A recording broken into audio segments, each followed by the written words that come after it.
Okay. Hello. Good evening, everyone. Welcome to our next event in a series of discussions dealing with architectural education and the way it's developing. Like many meetings before, this one will be also in English. And if you want to use a translation, you can use the globe sign on the globe icon on the control panel at Zoom. And встреча пройдет на английском языке, и вы можете воспользоваться значком глобуса на панели управления в Zoom, чтобы переключиться на перевод. The online format and the subject of these discussions are very tightly connected. This spring, many architecture schools all around the world had to organize lectures and other activities online. Suddenly, we found ourselves engaged in activities with logic coming from a very different spheres. Is it, well, the question that sometimes I'm asking myself, is it still academia or now it's some kind of television for which I'm definitely underqualified and underpaid for working on TV.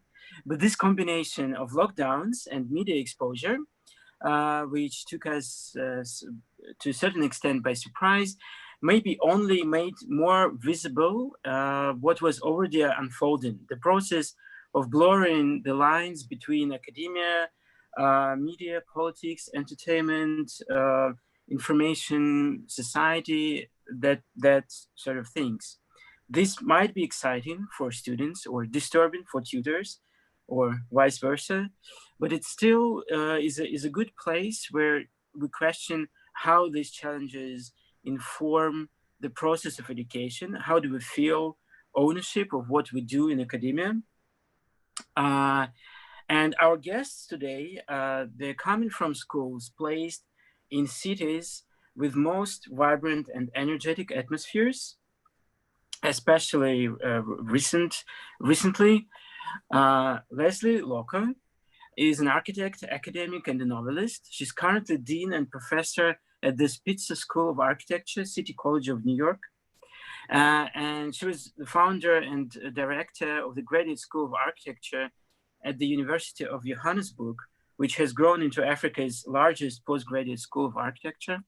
And as an architect, she has worked in very diverse locations, from Ghana and Namibia to the United Kingdom and France. And Christoph Lindner is Dean of the Bartlett Faculty of the Built Environment and Professor in Urban Studies at the University of College London. He's an urban and cultural theorist whose work spans the humanities, social sciences, and art and design fields. He's the author or editor of 14 books, including very recent ones, a collection of essays, Deconstructing the High Line and Cities Interrupted. Both are analyzing the interrelatedness of public and private life in contemporary cities. So this is where I stop the introduction part and let Lesley and Christoph take on with their discussion. In an hour or about that time from now, we'll be happy to ask the questions. Thank you very much. And please, Christoph and Lesley, you're welcome to start the conversation. Great. Well, thank you very much, Alexander and Anna, for inviting us. And it's great to see you, Christoph, against the backdrop of the Bartlett, even though I know you're not there. The faux backdrop of the Bartlett, which I think is something we're all living through in different ways. Yes, thank you as well to Alexander and the organizers for convening this conversation. And to be honest, I feel really lucky to be able to spend an hour talking with Lesley. Same here. we've met in London, and I've also visited her in New York. But we don't often, as deans, get an opportunity to have a fully decompressed, reflective, critical conversation about what we do in schools of architecture. So I think that this event is very timely. Yeah, I mean, I would say that one of the things that, not just COVID, but all of the events that kind of unfolded that for me are very much connected to it. But the protests, the Black Lives Matter, the emphasis on sort of social justice and, you know, all of the attendant complexities, they've been really interesting to come at a time like this where we are forced literally to have self-reflective thoughts. I think one of the things about being a dean or a director is that you're always in reactive mode. And this has given me a chance, I think, to step back a little bit from the reactions of, you know, the day-to-day running of a school and to think, well, you know, what is a school in this time going to be? But also, how can a school respond in a visionary way to what this time has been and what's coming? So this has been a really, it's been a really challenging and really complex time period. But in retrospect, I think I'm very grateful for it. I mean, I don't know what it's like. You know, the Bartlett is, I don't know, 3 times the size of Spitzer. So it's a whole different level of complexity. Well, I think you're asking the right questions. And for me, a word that keeps coming up when I think about these things is velocity. Realizing before coronavirus hit us, just how fast we were moving and working and learning and researching and building and exhibiting and publishing. Just this frenetic speed of creative production. And the Bartlett is very guilty of that. But I think more broadly, contemporary universities, contemporary higher education is really addicted to speed. And so having that velocity and that momentum interrupted in such a dramatic and forceful way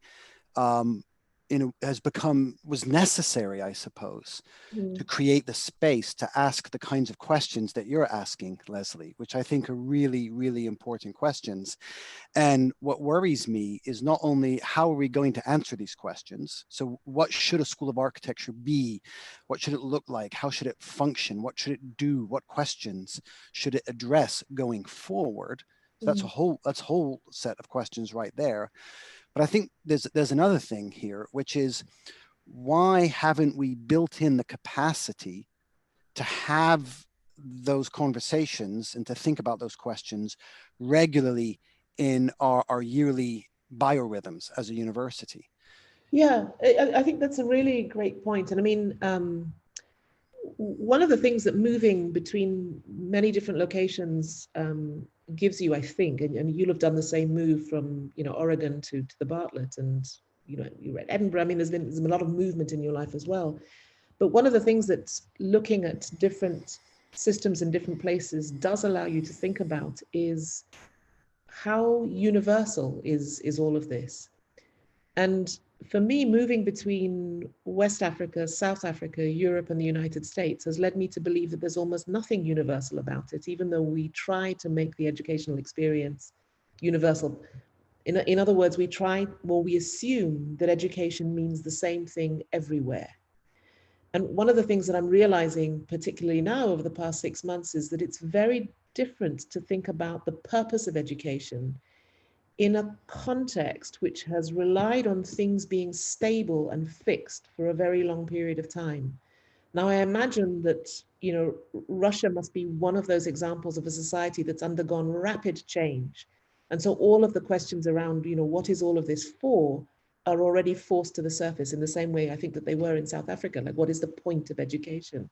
And it's not to say that it's either pointless or full of purpose, but rather what's the end goal of it? And I think one of the things that I'm seeing really clearly in the US is that the accepted understanding of what education is for has been absolutely turned on its head. And the institutions don't yet have the infrastructural, intellectual, or even organizational capacity to answer those really, really deep and profound questions. And so a lot of the changes that we're being forced to implement in the wake of COVID, I think, are only touching the surface. The underbelly, you know, why educate is still really left unanswered. And I don't know how that plays out in Europe. So I think higher education, and in particular public higher education, is under attack, really, worldwide, but for different reasons and in different ways, from region to region, country to country. But certainly in Western Europe, North America, where you have the rise of the neoliberal global university, you're seeing, I think, the marketization of higher education and knowledge, but also its instrumentalization as a vehicle for creating jobs or getting people into jobs.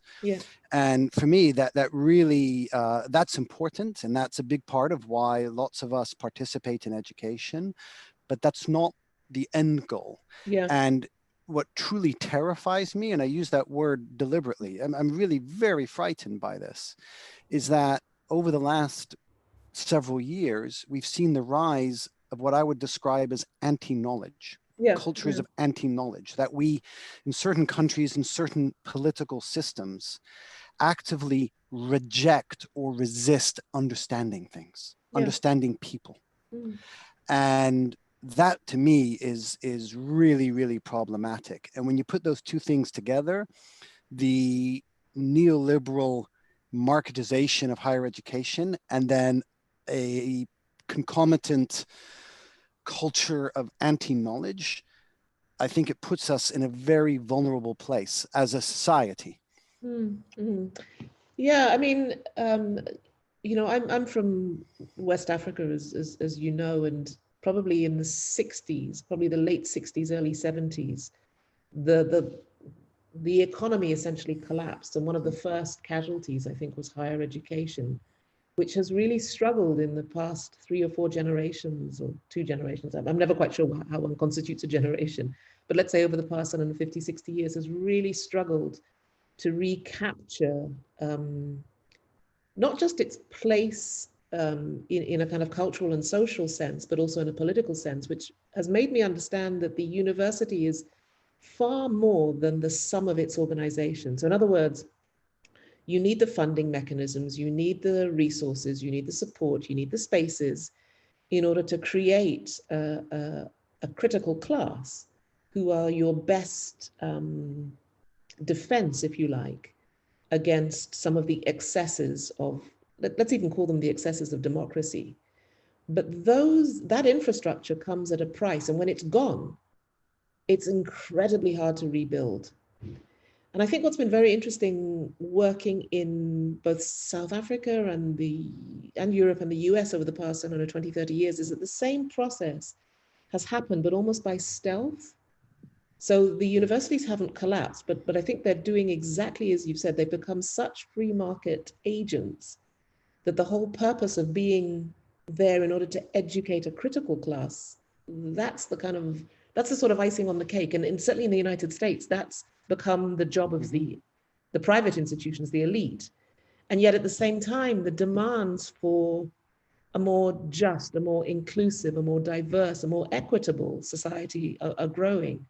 So you've got these two models, you know, one is a kind of extreme criticality of the private elite institutions, and then this other, almost like a training camp of all other institutions. And yet the one thing that the elite institutions want, which they don't have, is the diversity.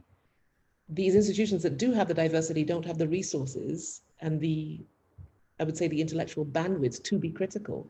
So we're kind of at a catch-22. And this for me is it's a very interesting conundrum, a very challenging one. And for a school of architecture, which is so intricately tied into so many of these issues, it is incredibly difficult, I think, to figure out how does one move forward? Like literally, how do you see your way through the weeds of all of these competing complexities? And I'm kind of curious how this plays out in your specific context in New York City, because if I remember correctly from one of our previous conversations, the Spitzer School of Architecture is the only public architecture school in New York City. And it's part of City College, which has a really rich history of creating opportunities, particularly for first generation college students. And you're surrounded by these, quite elite, quite wealthy schools. I don't need to name them. And I'm wondering, is there any degree of academic, intellectual interaction, collaboration? Are there bridges and links, or do the architecture schools in New York City tend to function as sort of fortified, isolated islands? I mean, I think there's certainly a will. There's a lot of rhetoric around, bridge building and, unsiloing the institutions and, collaboration, etc. But the truth of it is, I think institutions like organizations are quite tribal. And, New York is a difficult city to get around. I mean, physically, it's quite hard to move around. And I've been really struck by how physically fortified the various schools are. So, Zoom in the beginning should have allowed us a much more kind of easy platform, I think, to move around when we physically couldn't move around anymore. And it didn't really happen. And it made me understand that actually the culture of each individual place is really specific to that place. It takes a lot to break through those, I don't want to call them barriers, because I think they're less physical than that. I mean, I think they're often intellectual and emotional and cultural and social barriers, but in the end, they prove every much as resistant as, brick walls and steel. And so for all the rhetoric about sharing, I think we do remarkably little of it. And, that old adage that people do business with people who are like them, I have to say that's been my experience. And Spitzer's in a very, very interesting place because it has the one thing that many schools wish for, which is its diversity. But actually at this moment in time, very little understanding of what to do with that diversity. And I would say that the curriculum that we teach in almost no way reflects that diversity. I mean, you could look at our courses, the same as courses all over the United States. You'd probably find very little difference between them.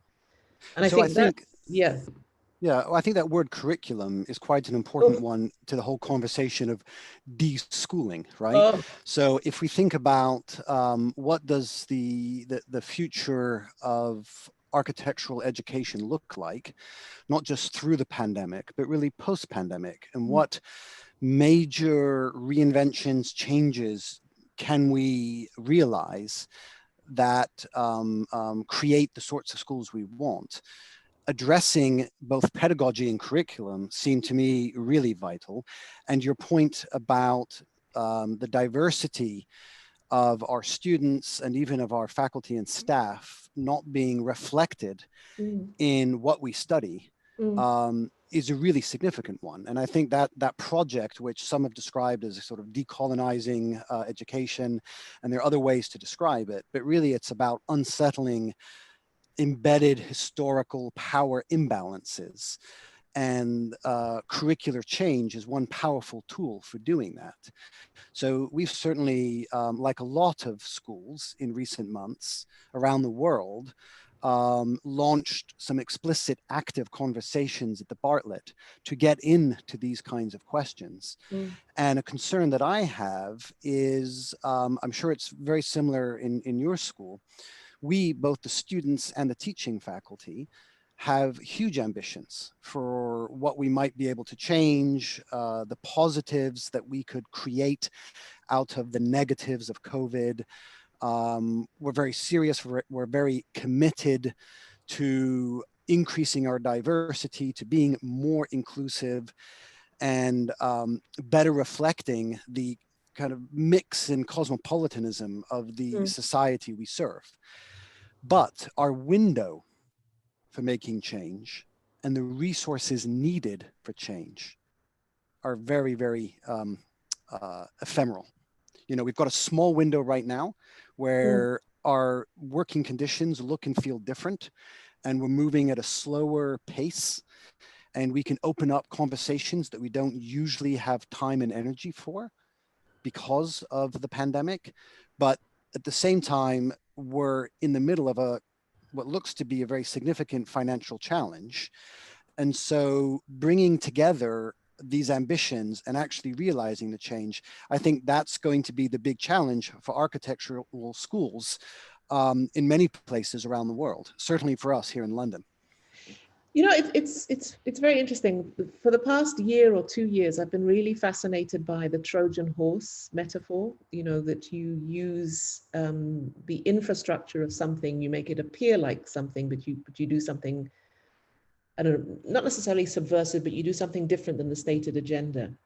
And I'm reminded all the time of those, you know, a lot of film, you know, celebrity film stars do the big commercial blockbusters that allow them the financial freedom to do the more independent or, you know, the more esoteric work. And in some ways, I think schools can be a little bit like this. And one of the things I think that's very difficult about any school that it's attempting to rethink its canon, whether that's through its pedagogy, through its curriculum, through its hiring practices, etc., is that in order to successfully change something, you need, number one, time, but you also need a different kind of relationship between teacher and pupil. And one of the things I always say about my experience at the Bartlett, and I'm, you know, a Bartlett product, you know, from year 1 to PhD, was that the Bartlett was a very confident school. It was a very confident school when I was there, and I believe it still is a very confident school. And its confidence allowed it a certain kind of generosity that I've not seen in many other schools. Mm. And that generosity meant that you could bring almost anything to the table. And because of the very peculiar relationship where the construction of canon was always seen as a co-creation between unit leaders and students, it meant that you could bring knowledge that was external or marginal or exterior to architecture and fold it in over a requisite period of time. One of the things that I'm really struggling with in the United States, which I don't know that I will ever win, is this battle against the semester system. Because in 13 weeks, and this is the same issue that we faced in South Africa, you cannot deconstruct and reconstruct knowledge. The time frame is simply too short. So one of the most significant things we did in Johannesburg was get rid of the semester system and implement a year, sometimes a 2-year long project, only in the graduate school. Mm-hmm. But it was the only way you could bring in knowledge that had hitherto been marginal to architecture, like issues of race, equity, justice, identity, whatever you want to call them. And for me, this was a really, really important point. And in curiously, it's the one point at which I cannot seem to make headway in the US. The curriculum is sacrosanct. Yeah, well, it's great to hear about your experience at the Bartlett and to hear it characterized in those terms. And responding to the challenge you've identified there, it sounds like velocity, speed is again the issue. Mm. So, you know, how do we create the time and the space needed to do deep critical and creative thinking, as well as the practice that goes along with it in architectural education? And we have degree systems in universities pretty much everywhere that require things to tick along at a fairly quick pace. Yeah. Yeah. And you know, one thing I've been wondering during this pandemic is, are we able to reset the tempo a little bit in education? And for me, it's not a question of thinking, so I am not advocating that we should just have everything move more slowly. Mm. Actually, that sounds to me quite boring and somewhat counterproductive. Mm. But rather recognizing that we need maybe multiple temporalities, we need multiple speeds. Yeah. You know, some things we can zip through, some things are maybe a bit more functional or you know, straightforward. But alongside the areas where we move quickly, designing into the curriculum, but also into the pedagogy, these moments for elongated exploration, elongated thinking. Yeah, absolutely. Yeah. And I think our students will be stronger professionals, if they're given that time and space to really pursue projects, ideas the very end. Yeah, I mean, it's interesting. I was taught by Jonathan Hill, who's still at the Bartlett, and Sure, I think yeah. at some point, and I don't remember if this is true or urban myth, but it was said that Jonathan Hill had taught more teachers of architecture than any single other person in the UK, or that more teachers had come out of Unit 12. And when I was working in South Africa, that relationship between teaching and practice became really important in the context of decolonizing the curriculum. And I sometimes wonder if the emphasis in architecture schools on producing professionals isn't also taking our eye off the ball, that the word professional is a much broader category than someone who puts up a building. And, you know, when you talk about different speeds or different areas of the school that might move at different speeds, I think this is a really important point, because if we're serious about the kind of deep structural changes that issues of climate, issues of social justice, issues of race bring to the architectural pot, we can't expect that the speed that they will roll on is going to be the same as, you know, something that's been in place for 30, 40, 50 years, which is maybe the more normative, you know, professional tracks. And it's not to suggest, I think, that those tracks don't have a relationship with each other. But I know that particularly in South Africa, one of the hardest challenges was to get students to understand that at the same time they were having to explain their own identities, whether those were African, Black, gendered, whatever their difference was, it was very difficult to explain something at the same time you were trying to explore it. And that relationship between explanation and exploration has stuck with me ever since. And I do think it's incumbent on the schools, and not all schools, I mean, I think schools will define this differently. If a school is serious about changing, it has to put its money literally where its mouth is and ring fence those areas that are where change has been identified as being critical, and protect the space in which change is explored. You know, the pressure of trying to come up with an answer before you've even formulated the question often scuppers any of those changes. And I think COVID, in a sense, has given us the opportunity to step back from that, the speed that you're talking about, to say, well, what does this school want to do? Because not all schools can do, you can't be the same thing to everybody. And, you know, I think that's become part of the problem is, you know, the QS World Rankings or whatever, you know, no, fascinating, really fascinating. And so it makes me want to ask you another question. So I've been involved a little bit and caught wind of a number of conversations at schools in different parts of the world during the pandemic, where people are asking, how do we actively unbuild a school? So I think a lot of students in particular, but also some teaching faculty, perceive a school as a formalization or an institutionalization of knowledge and power. And so if you want to be more open, more inclusive, if you want to be more agile to address the emerging problems in the world, part of what you need to do is kind of unmake this sedimentation of power. So my question to you is, where do you see privilege coming into these conversations? Because whenever in a university school environment, we start talking about undoing accumulated privilege, things tend to get a little bit sensitive. And when we look also at issues of diversity and inclusion, a huge part of the answer of achieving more diverse, inclusive school environments is not only to extend and share the privilege, but actually it's to cede it to others. So I'm wondering, how do we address that challenge as part of a larger response to COVID and the future of architectural education? So that's a very good, very tough, and very complex question. And one of the things that the experience of setting up a school in South Africa taught me is that for the rest of the world, when you mention the words diversity, inclusivity, and equity, the shadow behind all of those words is privilege. But being at university is a privilege in itself. And being Black, other, is not de facto underprivileged. It's a different kind of privilege.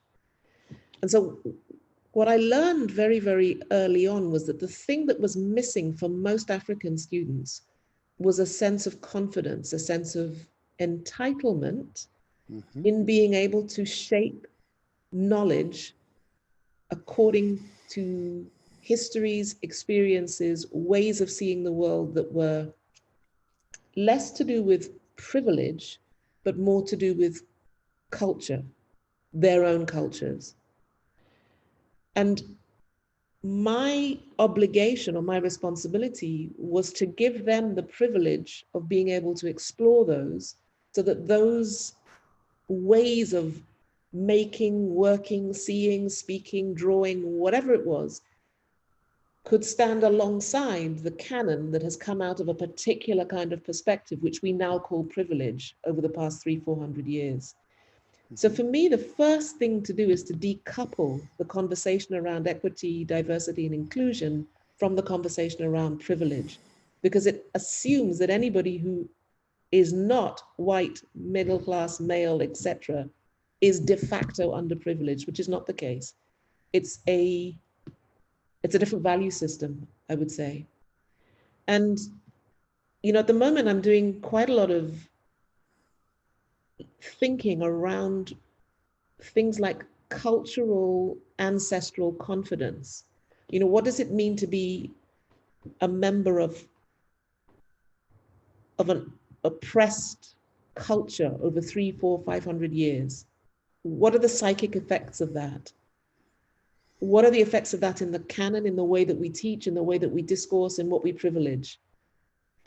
One of the things I'm learning very rapidly is that if I come to the classroom with the same assumptions, that these are students who are lacking something, I'm not giving them the full range of possibilities to speak.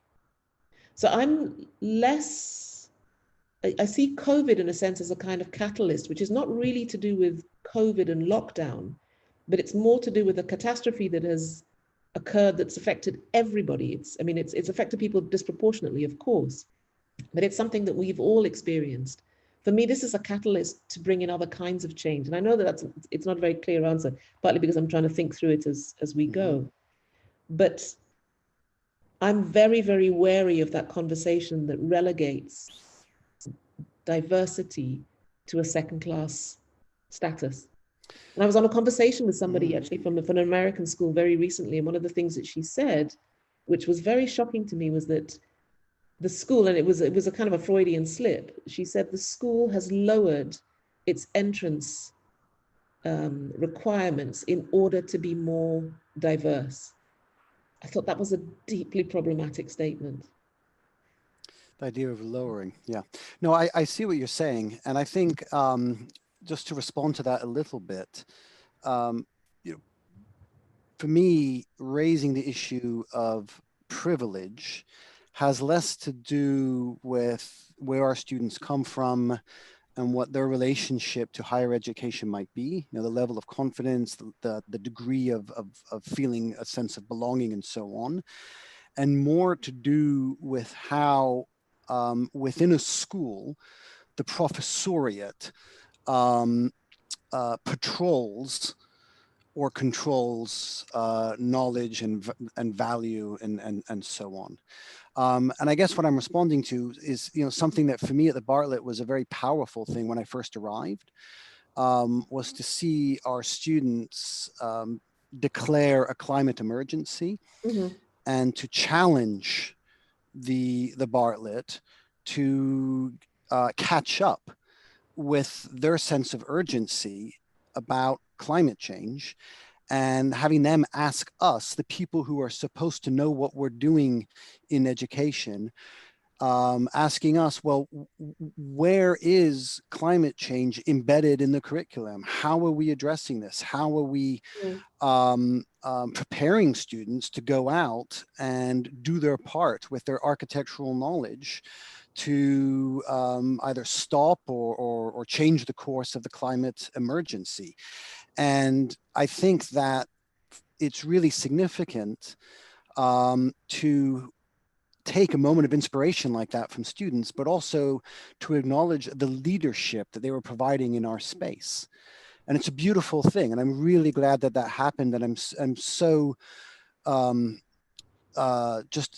really admire the active leadership that they took.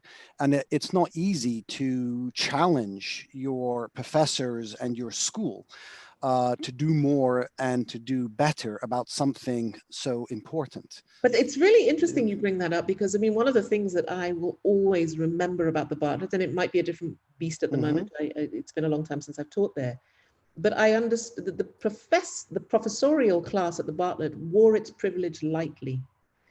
And by that I mean, 2 or 3 days ago, I was asked by someone in the States to reflect on the publication of White Papers, Black Marks, which is a book I edited when I was still a student.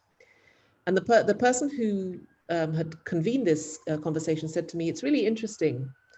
You started this edited anthology when you were in your 4th year at the Bartlett. He said, I would be very hard pressed to think of any contemporary student who would take on a project like this whilst they were still a student. Students just don't think of themselves as having the agency these days to do that. Now, all I can say was that at the Bartlett, it wasn't considered strange at all. I went to my tutor, Jonathan, I said, I have an interest in doing this. He said, off you go. And it was partly, again, because of the confidence of the institution, that privilege line between students and professors, I suspect, has a lot to do with students, even today, being able to hold the institution to account over an issue that matters to them, like climate. I showed students at Spitzer not long ago some of the work from students at the graduate school in Johannesburg. And one of the students said to me privately, I can't imagine being allowed to do work like that, which for me was one of the saddest things I'd ever heard. That somehow there was, that the privilege of the professorial class where I am now is policing, not out of any maliciousness. I mean, I think it's also to do with exposure, of seeing that there may be other ways of teaching, there may be other possibilities open. So I guess my point is that, we talk a lot about the students, but actually teachers are in as much, if not more, need of a kind of opening up to understand that, the way you were taught architecture is not the only way there is, number one, and that you can also be guided into teaching in other ways to produce different outcomes. So I think, it's really interesting that there are many constituents or many audiences here, and the old line between students and tutors, I think, has become increasingly blurred. But at the same time, dumping the responsibility of change only onto students or onto a generation that's under 30 is also irresponsible. So it's an unusual time that we're in. And I find sort of negotiating that line between student demands, which are increasingly strident, I mean, particularly now after, the Black Lives Matter protests, and having to offer the experience and wisdom of the academy to an audience who don't really want it anymore, because in their eyes, we failed. This is also a tricky situation. So we're in sort of uncharted waters here. And I think COVID, in a sense, has made it harder because so much of the relationship building, which is part of the co-creation of knowledge, is now being done, however we talk about it. This is a very, very poor substitute for building social capital. So it's so I think it raises another question. If we return to the theme of deschooling or reschooling as we reimagine schools, but what then do we think should be the relationship between school and people and place? So most architecture schools are geographically, culturally grounded in an individual institution. But with all of us working on Zoom and other online platforms, the ability to collaborate across geographic distances means that we can come together in any configurations that we choose and want. And so, you know, I have wondered, and I'm not the one who's going to propose it because personally it doesn't appeal to me, but I have wondered, where are the new virtual schools forming? So, you know, there've been, like when SciArc was first created in LA, it was a profound statement, kind of a breaking away from more conventional ways of doing architectural education. And it was this bold, you know, radical experiment that over time has, you know, matured into something we recognize now as a school. And so I wondered, are we going to see, and of course, if we look around the world, that there are a number of more recent pop-up schools that have tried to break away from dominant mainstream architectural education. Are we going to see some virtual schools forming that can bring together design experts from different parts of the world with very different sets of knowledge and design sensibilities to offer something that no physical school can offer? Yeah, I mean, it's something that's been occupying me certainly over the past 6-8 months, which is to say, you know, number one, where in the world is the impetus going to come from? And my gut tells me that it's not going to be the United States or Europe. I have a feeling that something is emerging from somewhere else. Mm-hmm. And it's a new kind of institution which is predicated on existing relationships. And for me, it's really interesting. You know, I use WhatsApp and Instagram and Facebook like everybody. But the areas where it's most meaningful for me are in prolonging relationships that were already established prior to social media. Like, I can't think of anyone on social media whom I have a particularly close relationship with who I haven't known in some other capacity real life before. Mm-hmm. I mean, even you and I mean, we've met 2 or 3 times, but we met in person, which is partly why we're having this conversation today. And my gut tells me that something is going to emerge over the next 3, 4, 5 years, which is going to be a bit of a hybrid that will be formulated by people who have a physical, or who have had a physical institutional relationship with one another, but who will be able to think thoughtfully about what COVID has provided. And for me, that's where the exciting developments in the next 10 years are going to come from. And I think they are going to come from very different places. And I can't be more explicit than that. It's Mm-hmm. just the sense I have. Yeah. Yeah. And somebody's putting comments in the chat, which I have completely ignored. Can I just ask Alexandra, are we supposed to respond to these, or do we keep them for afterwards? We actually we can discuss the questions and comments at any time. Okay. But one, yeah, this one wasn't really dealing with anything in particular, but we already have some questions. But it's up to you. Okay. All right. So, I mean, just to go back to Christoph's question, you know, where's this going to come from? I don't know. I like this. I mean, it sounds intriguing that there is this something bubbling up, slowly forming together that will look and feel a bit different, that won't be necessarily European or North American, and it might be sort of hybrid in being both kind of digital and physical. Yeah. And it brings up for me the somewhat related question. So there's a lot of stuff that we can do easily online, such as conversations like this, seminars, debates, anything that involves dialogue. Certainly Zoom and other platforms work for that. And in some ways, and I've heard from quite a few people, have been really liberating. So for instance, just thinking of a recent conference that I attended virtually, having many more people from many more countries being able to attend because the cost of travel, which usually precludes so many people participating in conferences, was removed. Yeah. And so suddenly, instantly, it became possible to participate. And so I think, those more liberating sides of working virtually, we should certainly embrace. But I wonder then, what happens to making? So in architecture, critical creative making is very important. And when your students are not together in a studio or in a fabrication space, and may not have access to the technology or the machinery that's needed, how do we ensure that that making side of architecture continues to thrive as we move forward? Yeah, I mean, it's interesting. I've often thought about the last 20, 25 years, like a quarter of a century. If you were to ask me to characterize it, I would say for me, it's been the age of translation. And it's required more and more. And I think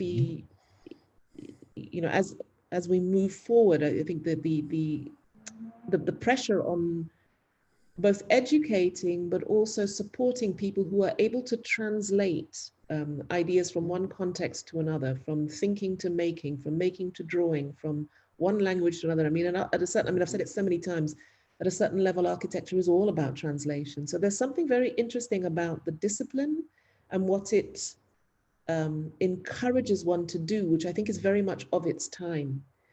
And, in the past 3 or 4 months, whilst we've been having these Zoom, conversations, we started something at Spitzer called Floyd's List, which was interesting for 6 or 7 weeks, which was every Wednesday, we got together a kind of a global audience, whoever was around and was interested to participate, to talk about issues, everything from films to, to politics. And I had a number of guests on those events who would never have been able to hear that kind of conversation before. And it acted as a kind of catalyst, as a kind of translation of ideas that are happening outside of certain contexts. I'm talking specifically about students in Africa who were listening to something that was going on in New York, and often they'd stay up until 1, 2 o'clock in the morning to hear it. But there was something about being able to participate and hear those conversations that acted as a kind of pre-translation for ways that they started to think about their own work. So I'm still in conversation with some of those students who have been switched on by something that they heard in a context that they would normally have been completely excluded from. What's missing now is the institution that can take that catalyst and translate it into something meaningful in their context, which includes making. And so there's something very, I think, interesting and potentially quite tense about this forum, which is devoid of any kind of material quality. It's devoid of any social interaction at a certain level. And then it has to be taken back to the home context and turned into something. And that's, for me, the really interesting role that the educator plays. And I suppose that's why we could place some importance on hybridity, that a fully online approach to education won't work, and a fully physical approach will leave out important people, important voices. There's some new condition that's emerging, and to go right back to what you talked about at the beginning, I mean, this idea of different temporalities. I think there's different strengths of hybridity. You might find in certain spheres 10% digital and 90% tactile works. And in other spaces, it might be 50-50 and vice versa. Yeah. So I think, there's a great appetite at the moment, I think, for vision. There's incredible resistance on the part of most institutions to support that vision because it means changing so many things. It's going to be really interesting to me to see what happens next, which is why I don't think these big shifts are going to come from the West, or let's say from North America or from Europe. I think there's too much embedded and too much at stake. So yeah, it's an odd time, really invigorating, really challenging, sometimes really, really depressing, but an interesting time. Absolutely. I wonder if that might be a good note on which to turn to some of the comments and questions and bring in some other voices. Yep. Yeah. Thanks a lot for the conversation. And we have some questions already, and but I'd like to start with a question from myself. Maybe it's partly connected with with two questions from the audience. What do you think that it seems that there is an interesting dynamics between two processes that are unfolding in education. One is decolonization, which is closely for places like Russia, for example, or West Africa, or I don't know, many more places, is closely connected with the Western European, American ideals and programs, and sometimes very directly used programs of education. And the other process is the process of globalization, which we now directly experiencing through this conversation, establishing a global agenda for our schools. So it seems that they're kind of counter-directed, and they're kind of struggling with each other, but at the same time, both are kind of necessary for any sort of change. Yeah. So what do you think about how this collision could be resolved?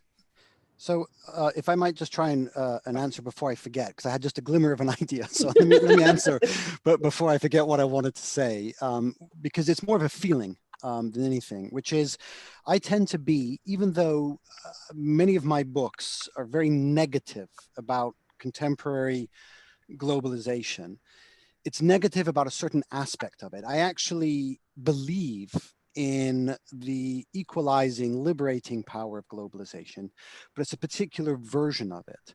So I think the version of globalization that is not about flattening difference, that is not about heterogeneity, that is not about the transnational circulation of capital and labor and data and all the rest of it. But that version of it is deeply problematic, and as many scholars, and in particular David Harvey has shown, is exacerbating social, spatial, economic inequalities. But I think there's another version, or there are multiple other versions of globalization, and there's one of them that we have enjoyed in higher education for quite some time. And that is a globalization that is built around transnational exchange, the exchange of ideas, of knowledge, of aesthetics, of languages, of people and cultures, geographies and ethnicities. It is about an openness and a sharing.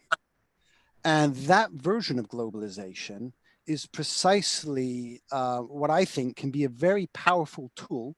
It's not the solution, but it can be a very powerful tool in doing some of the work of decolonizing education.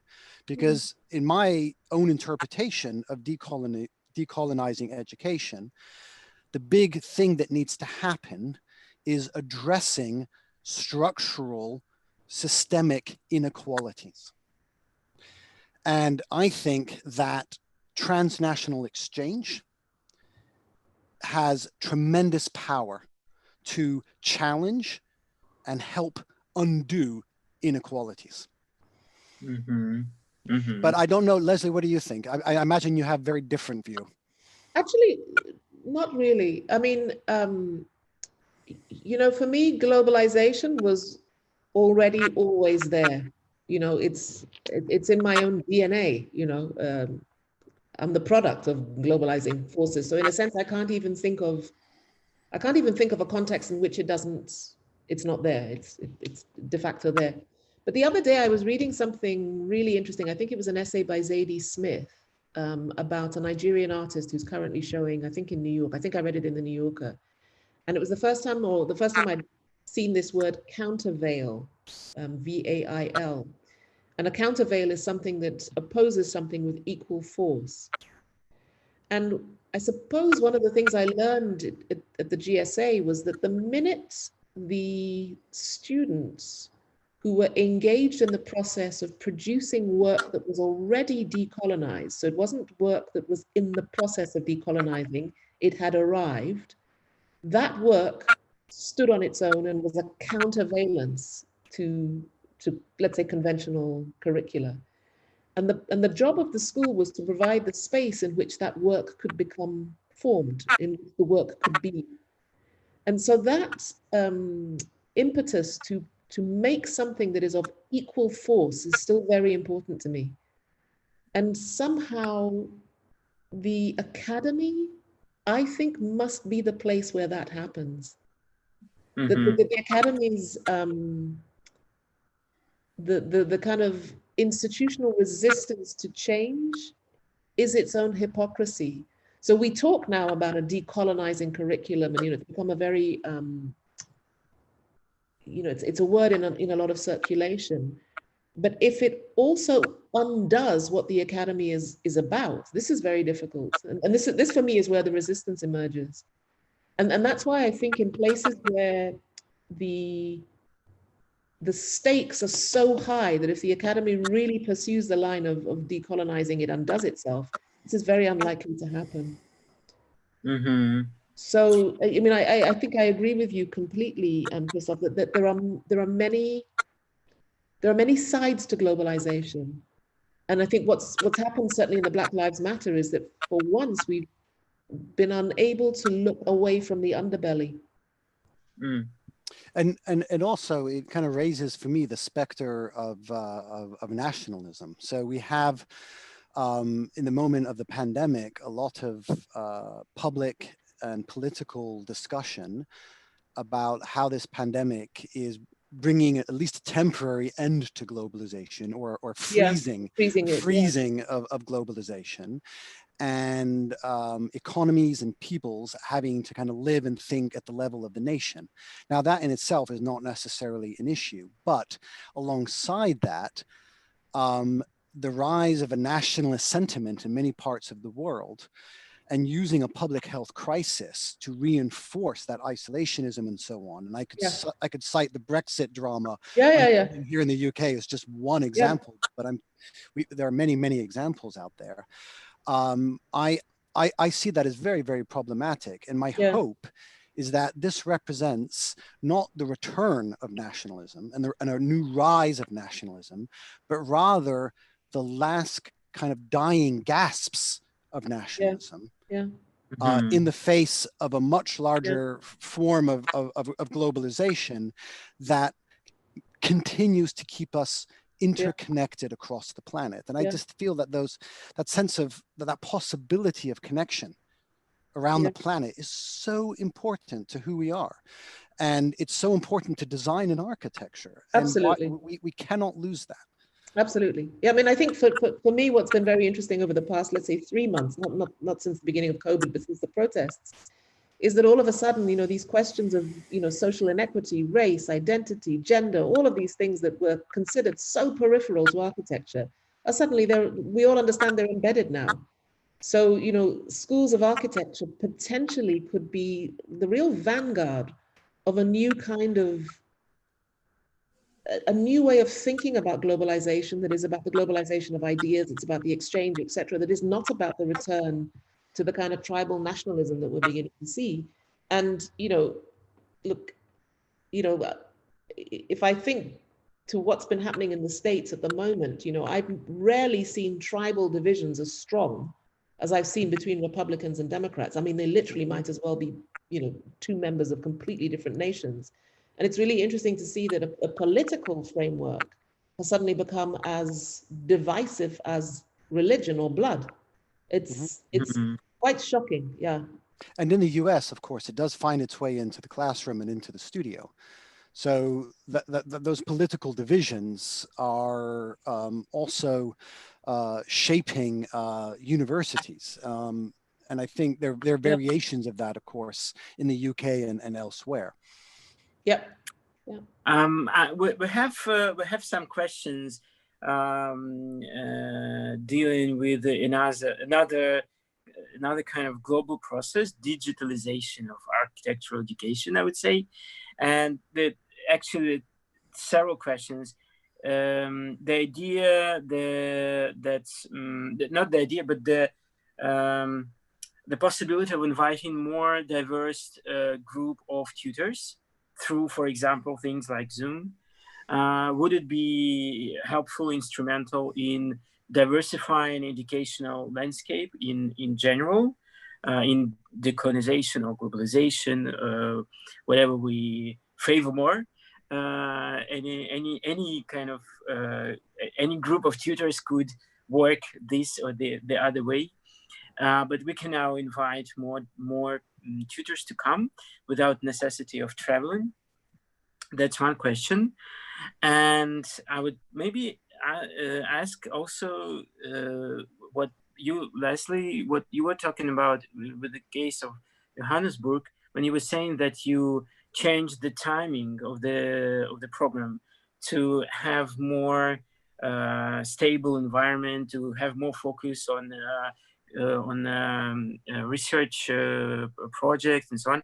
I think at the same time that the idea of inviting many tutors is, of course, very kind of seductive.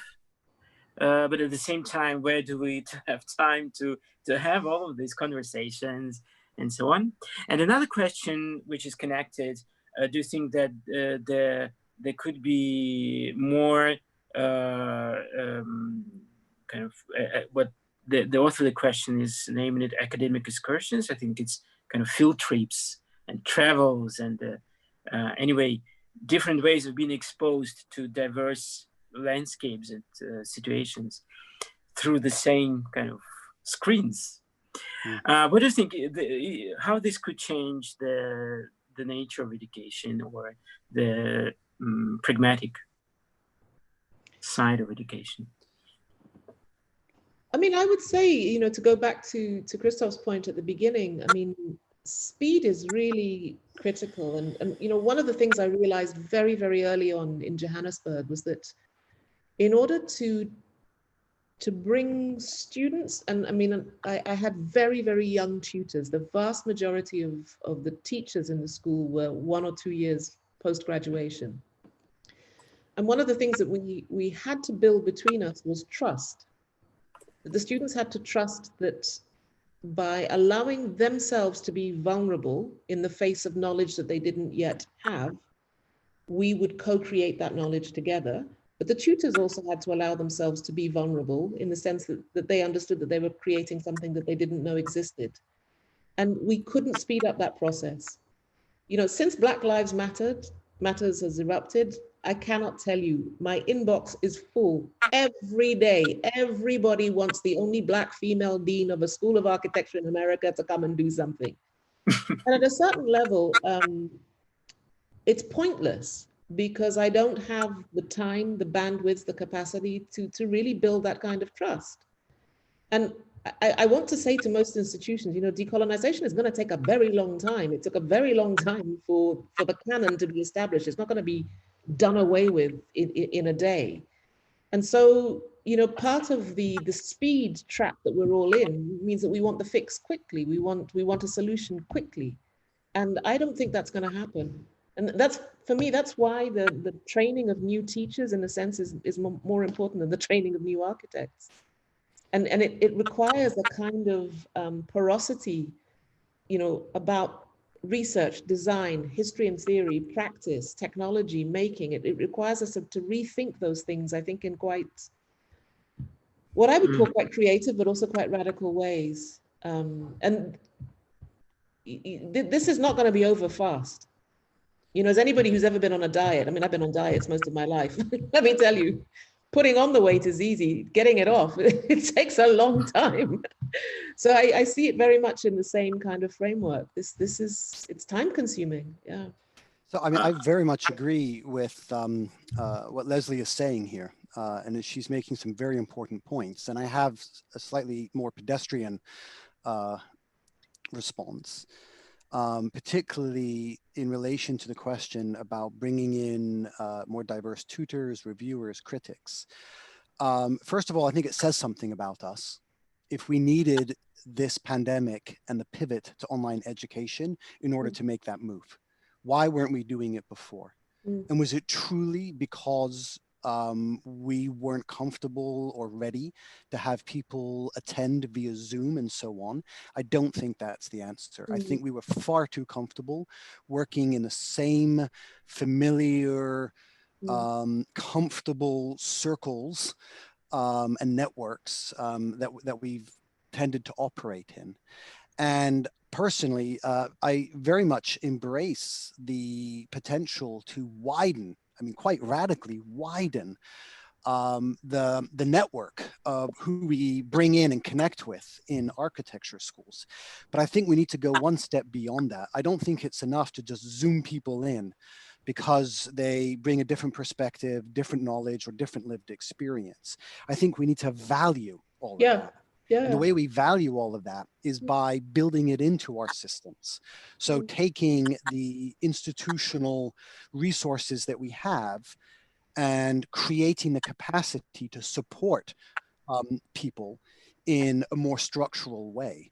So if we don't have money to bring people in or to support their engagement in a substantive way, then we need to work on creating those resources. Absolutely. And for many of us, it's not a question of, oh, we have to go out and get more money.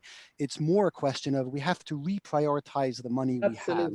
And so if we are truly serious and truly committed, then we need to use right now the resources at our disposal and prioritize them to make this happen. Absolutely. We can. 100%. Yeah. Okay, and we also have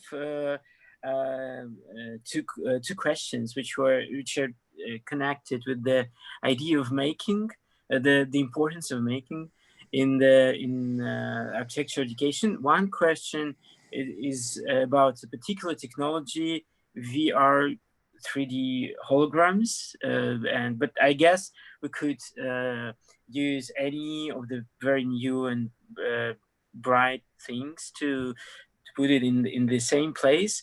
And the question about making is, do we think that the business of architecture will still be with so much connected to the physical world, and that the way we're now being very handy in substituting real lectures with virtual lectures and seminars, maybe the same would happen with the production of some. So I can imagine that we'll see a lot of growth in this area, certainly over the short term, as offices and businesses and move to more remote working, flexible working, and so on. So that's bound to have an impact on architectural design and practice. But I think that for me, the really big important question to ask in this is, should we encourage and participate with that move? So I am completely open to the value and see a tremendous value in VR. I think there's no need to be in any way divisive or snobby about the differences between virtual and material and real and all that kind of stuff. I think those distinctions really aren't important. But the problem I have is what's driving this move into the digital and what's behind it. And I think a huge part of what's behind it is organizations, whether it's a museum or business or university, not being able or willing to carry the cost of physical locations to the same degree. So if we imagine the spaces in which architects are working at home or students are studying at home, and what those spaces look like, there's going to be all kinds of variation, and there's going to be immense inequality built into that. We don't all have appropriate spaces in which to work. We don't all have access to the same technologies. And for quite a number of people, being at home is actually an unsafe or inappropriate or dangerous or emotionally charged place to be. So I really worry about the assumption that I'm starting to hear in people talking about the future workplace or the future classroom, which just assumes that we can all absorb that activity into our personal home spaces, which are not designed for it, nor do any of us get money in order to make that possible, really. Absolutely. So there's a huge risk here, and it's across architecture, but across every profession, of the cost of workspace being absorbed by the individual into their home space. No, it's a very, very good point. And I mean, it's in some ways, it's also related to revenue income and to revenue streams within institutions. You know, when we started the GSA, there were 11 students, and you know, the minute we implemented the unit system, it went up to 52, then 76, then 88, and 99. You know, every year the school just kept growing. And what was propelling the growth was that students in South Africa were realizing, okay, there's an alternative to the existing schools, and it's producing really interesting work. Let me sign up. And one of the ways that the school was able to sustain itself was I was able to say to the vice chancellor, look, this is it's a sustainable business model. You know, I can teach endlessly. And so there was this enormous pressure to grow the school. And yet at the same time, the success of the school is not going to be whether it graduated 100 or 200 students. It's going to be whether next year there are 4 or 5 more interesting thinkers on the continent than there were the year before. So there was something between the pressure to increase the size and the speed and the capacity, and actually what the end goal of the school was to produce. And so I think, you know, Christoph's point is exactly, it's spot on, because, you know, here in the States where the money follows the students, make the school bigger. You know, if you could teach 20 online, 20 in person, you can teach 200 online. But there's no understanding of the context in which any of those students are working. And, you know, things like who has access to bandwidth, for example, in order to be able to get onto Zoom, all of those kinds of questions, I think they're being forgotten.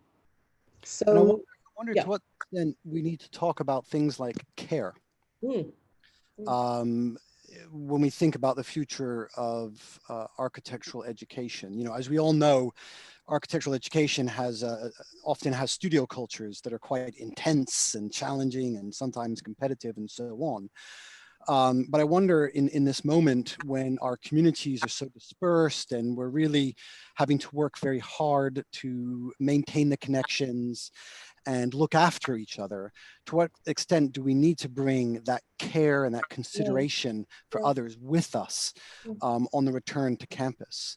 And so the idea of, sure, we could teach 200 students just as easily as 20 when we're online, but are we able to care for those students at the same levels? And I think that's a big, important part of successful education is that, you know, and any student will tell you this, we're not numbers, right? I do think it's really critical for students to genuinely experience education as a place that cares for them and cares about their intellectual, academic, and professional development. Absolutely. I think it's a very good it's very good line. We're not numbers. At the same time, I think it's very interesting how, for example, recent events, I guess, both in the US and the UK, in conflicts between educational institutions and students, were somehow also based on numbers. How many students signed a certain letter, how many students are expected to come next year or not, or take a temporary leave or something like that. So I think numbers are also still important, and I would say this is a bad thing, a kind of regretful thing, that numbers are still very well, I mean, I think numbers, we can think of it as data. You know, we all try to make decisions informed by information and by data. But just to share a slightly personal example, you know, as a dean at the Bartlett, I get a lot of numbers, reports and statistics and, you know, all this numerical data all the time about our students, about our programs, about admissions, about the budget. And then you try to understand how that translates into someone's actual experience. And when the lockdown started, usually my schedule is so overloaded, I can barely get through the day meeting everyone I need to meet. There's not enough time. And when the lockdown first started, because my schedule was disrupted, I suddenly had windows in my schedule that didn't exist before. And so I used that as an opportunity to schedule coffees with students, which is something I never get to do usually. And just having these virtual coffees with our students, some of whom were in London, some were in China, some were in America, North America, some were in Latin America, and just hearing what their experience has been, what their hopes were, what their frustrations were, that's data as well. And it's really important data because it's qualitative. And it really helped me to understand how all of these big numbers translate into the actual lived experience of some of our students and what they go through. So for me, I would never want to lose sight of or lose contact with those human social interactions where people can tell their stories and can share their experiences. Do you plan to organize these after the lockdowns? Oh, I hope so. I mean, my big dream. So as you can see, the background here is the digital background of the interior of the Bartlett, and I put it there partly because psychologically that's where I want to be. But when we're able to return to our buildings, the thing I'm looking forward to most is having coffee with people, having in-person conversations, talking about anything and everything. Yeah, social capital. Yeah. I think my experience at the highest point of the workload during the lockdown, I guess, was completely the opposite, because as you probably know, Moscow is quite large. So it usually took me about an hour to get from home to the school. And probably these were 2 hours a day, which I used to think about things. And when when the lockdown was started, it turned out that I had to use these to get ready for all the online lectures and seminars that I had to do, which somehow implied more preparation than before, and I lost this travel time. So I thought that I became more loaded than before. Okay, I think we arrived to a point where we have to close the discussion. I really thank you for taking part in this series of talks with a new approach, new agendas. And I hope that we'll have more chances to discuss those things years after. I think the conversation is just started, probably. I mean, what Lesley you were talking about, the change takes time, but I think there were periods in the history when changes in education were, at least in certain places, were really fast. Like in 1968, what happened to École de Beaux-Arts was really fast thing. But at the same time, yes. So the conversation will be probably going for a while, and I hope we'll meet again to talk about this. And we thank all the participants and viewers in Zoom and on YouTube for their attention and questions, as well as the interpreter, Nadezhda Lebedeva, for her contribution to this conversation.